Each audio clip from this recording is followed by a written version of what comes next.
Hi friends, welcome back to entrance. నేను ఈ రోజు మీకు చూపించబోయే రెసిపీ పేరు వెజ్ కార్న్ బుల్లెట్స్. దానికి ఏం కావాలో త్వరగా చూసేద్దామా. ముందుగా ఒక బౌల్లో కార్న్ తీసుకోండి. స్వీట్ కార్న్ అయినా పర్వాలేదు, నార్మల్ కార్న్ అయినా పర్వాలేదు. క్యాప్సికమ్ ముక్కలు,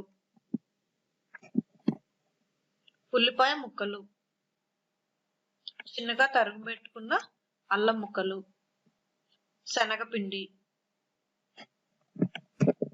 బ్రెడ్ క్రాంబ్స్. నేను బ్రెడ్ ని మిక్సీ చేసి తీసుకున్నానండి. ఇవి పచ్చిమిర్చి పేస్ట్. ఇది ఒక 8 పచ్చిమిర్చి తీసుకుని నేను పేస్ట్ చేసుకుని పెట్టుకున్నాను ముందుగానే.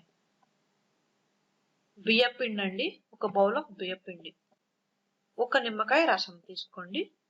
వీటిలో మీరు చూస్తున్నారు కదా, ఒక స్పూన్ కారం, ఒక స్పూన్ పసుపు, కొద్దిగా కొత్తిమీర, అండ్ ఆ పక్కన ఉన్నది కదా అది చాట్ మసాలా అండి.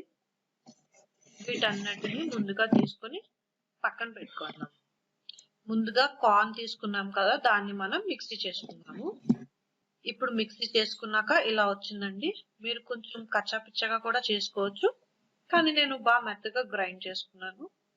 ముందుగా ఆ మిక్సీ చేసుకున్న కార్న్ తీసి ఒక బౌల్లో వేసుకుందాము. ఇప్పుడు మనం పక్కన పెట్టుకున్నాం కదా, అవన్నీ వేసుకుందాము. ఆనియన్స్ వేస్తున్నాను, క్యాప్సికమ్, శనగపిండి, బ్రెడ్ క్రాంబ్స్, బియ్యం పిండి, పచ్చిమిర్చి పేస్ట్, అల్లం ముక్కలు, అండ్ వీటిలో చూపించినవన్నీ నేను వేస్తున్నానండి. ఇవన్నీ వేసి బాగా కలుపుకుందాం. బాగా కలుపుకున్నాక లాస్ట్ లో నిమ్మరసం వేసి ఇంకా కలుపుకుందామండి. బాగా పిండి కొంచెం గట్టిగా ఉండాలి. చేతికి ఆయిల్ తీసుకుని దాన్ని మనం ఇప్పుడు ఉండలు చేసుకుందాం. కొద్దిగా చిన్నగా చేసుకోండి, ఎందుకంటే ఇవి వేగడానికి టైం పడతాయి కదా. చిన్నగా ఉంటే త్వరగా వేగుతాయి. దీనికి నేను టూత్ పిక్ పెడుతున్నానండి. ఇప్పుడు నేను వీటిని ఫ్రై చేస్తాను. ముందుగా స్టవ్ ని హైలో పెట్టుకోండి. వీటిని వేయించేటప్పుడు మాత్రం స్టవ్ మీడియంలో పెట్టండి, లేకపోతే ఇవి చుట్టూ వేగి లోపల అలా పిండిలా ఉండిపోతాయి. మీడియంలో పెట్టి వేయిస్తేనే మొత్తం అంతా ఉడికి బాగుంటాయి, క్రిస్పీగా వస్తాయి. ఇప్పుడు చూస్తున్నారు కదా, ఇప్పుడు నేను వీటిని ఆయిల్లో వేయిస్తున్నాను. ఆయిల్లో వేయించుకుందాం ఇప్పుడు వీటిని మనం. ఇప్పుడు తిప్పుకుందామండి. తిప్పుతూ ఉండండి ఆయిల్లో వేసాక, ఎందుకంటే ఒక సైడే వేగుతుంది కదా. దాన్ని మనం తిప్పుతూ ఉంటే మొత్తం అంతా ఈక్వల్ గా వేగుతాయి.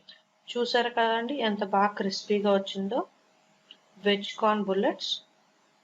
దీన్ని మనం టొమాటో సాస్ కానీ చిల్లీ సాస్ కానీ నంచుకుని తింటే చాలా బాగుంటాయి. మరికొన్ని రెసిపీస్ కోసం మా ఛానల్ని సబ్స్క్రైబ్ చేసుకోండి.